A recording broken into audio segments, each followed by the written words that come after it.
Hello and welcome to today's tutorial. My name is Joseph. Hope everyone's doing well today. So in today's video, I'll be covering kind of a using sound to influence some animations, some light animations around a 2D shotgun game you could build, for lack of a better word. I'm just doing this for fun. So, big thank you to the channel. You guys are amazing. Let's show you what I've done. So, this here is what I've developed, and I'm hoping, one, the sound's not too ear-blastingly loud. So you can see I've got a shotgun, I can move my character, and I've got a display here. So I can shoot my shotgun, and I'm hoping it's not too massively loud. And basically you can see the shells fling up, and the shotgun will reload itself. If I shoot halfway through, I can interrupt the reload, and continue. So, that's the tutorial, or what I've done. Let's get into actually how it works.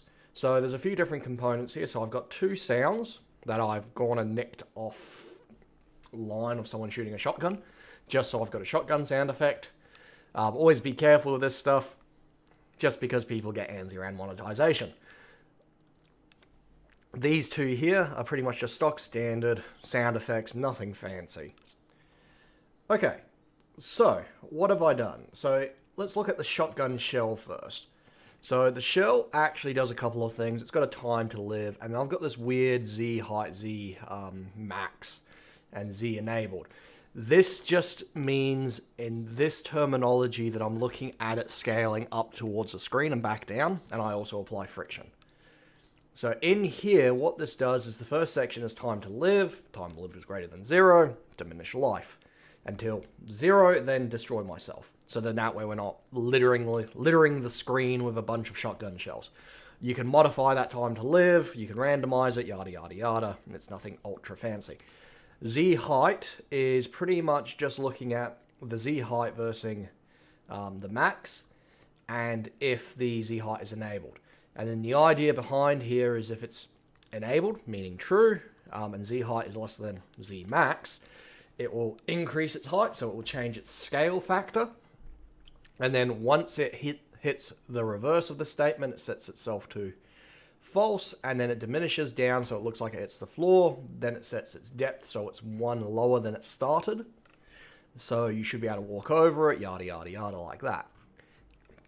Last part is direction, so it just has a spin factor. It's nothing super fancy. It's literally just 1 point added. At the end here, I modify the X and Y and image angle to then cause that shell to rotate. So if I load it real quick, you'll see what I'm getting at here. So when I shoot that shotgun shell, you'll see how it flies up and down and it rotates. So that's that rotation and the scaling. So it gives you that animation of depth. Okay, now let's look at the bullet. The bullet shouldn't be too complicated from my memory, no. It's pretty much just a time to live factor. And then the player. So the player is a little bit more complicated. Let's start on the create event. So under the create here, I've got shotgun ammo count as 7, so I can modify that. So if I change it to 3, for example, and load the game, we should only get 3 shotgun shells. 4. Oh, right, because of the array.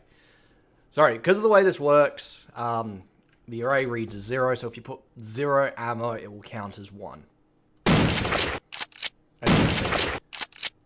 So basically, here's where we can modify the amount of ammo. I was trying to go for a pump action shotgun thing.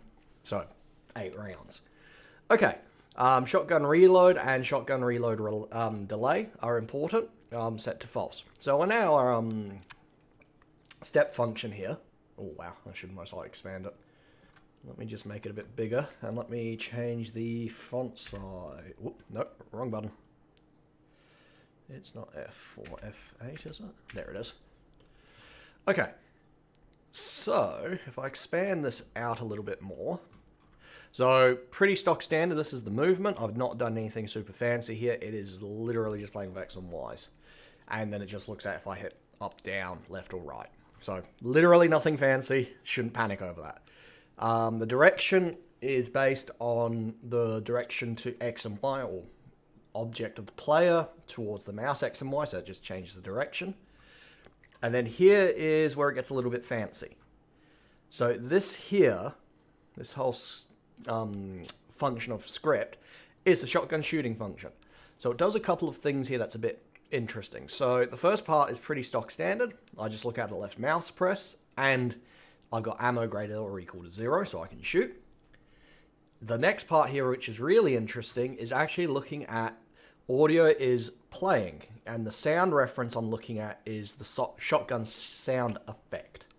So the idea behind that is if I'm playing the shotgun sound effect, I can't actually shoot again.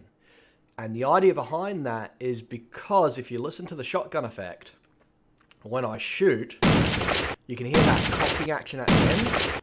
So you obviously don't want to be able to shoot before that cocking action happens in the gun, because otherwise it's not really terribly realistic to how the gun actually functions. So I basically wait for the sound effect to stop playing before I can action another loop of the system. So here, this generates the bullets of the shotgun. I do it 6 times.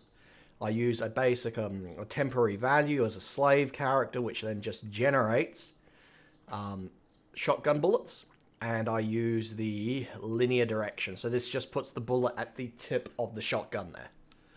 So I use that for both X and Y. I go 32 because my character is 32 long. So it's a bit of just fidgeting out where it should go. Depth is equal to the player, which is fine. Next is the temp ID, time to live. So this sets how long the shotgun shell should live. This sets the speed, and this sets the spread range. So if I go like stupid nuts with it, like 30 and 30, and shoot the shotgun, you'll see it really spreads it out. So it's kind of it's a bit of a balance between how far of a range you want to go to give it that random spread. The next part here that I look at is this is creating the shotgun shell. So you can see here this sets its time to live. I set a random Z height for the shotgun to fly up. And then I basically get set the shell's direction to predominantly be the same direction as the angle I'm facing. The speed of the shell is 1 to add some variancy. And then the shell spin starts that random process, which it looks at a positive or negative. So, just as an important factor here, you'll see I've actually got this temp ID and I use it twice to create 2 different objects. It does get effectively updated, so this repeats in here 6 times, so it will go create, set factors, loop back to the top, create, and loop around. Then, when it gets down here, it basically takes this value in here, the object ID, and then replaces it again with the newest one, and then gives it its set of values. Here is where I play the audio of the shotgun sound, so then that sets the timing effectively for when we can shoot next, up the top here. And then I basically check to see if I'm reloading or not. If reload is equal to false, well, I set it to false, so basically if I interrupt the reload process, I can continue to shoot if I've got some ammo. Take 1 from my ammo count, obviously, nothing fancy there. If my shotgun count is -1, which is where it lands because we end up on 0 as being 1 bullet, I can then start the reload process. I set a reload delay. This was only because I got some funky stuff going on, so I had to add an extra little delay to the system. Once the delay is less than 0, basically if this is greater than 0, it'll start taking away from itself. Once it's less than 0, it will flag with true reload, and delay is less than or equal to 0, so both of them will now be flagged as true. And then if I scroll down, you'll see here I get the audio playing for sound reloading. So if the audio basically isn't playing or the sound reload is equal to false, I can then play the sound, which then sets it to true, and add 1 shell. And then once it's done playing, it loops again because we haven't fulfilled our criteria. So we'll keep going until it's got 7 rounds. And then basically it will reset itself back to false. So, that's the tutorial. Bit of a mouthful. I know it's a bit complicated, but I think it's cool. So, big thank you to you guys. This will be up on the Google Drive. Jump on the Discord if you guys feel like it. You guys are awesome. You have no idea. And I will talk to you guys next time. See you later.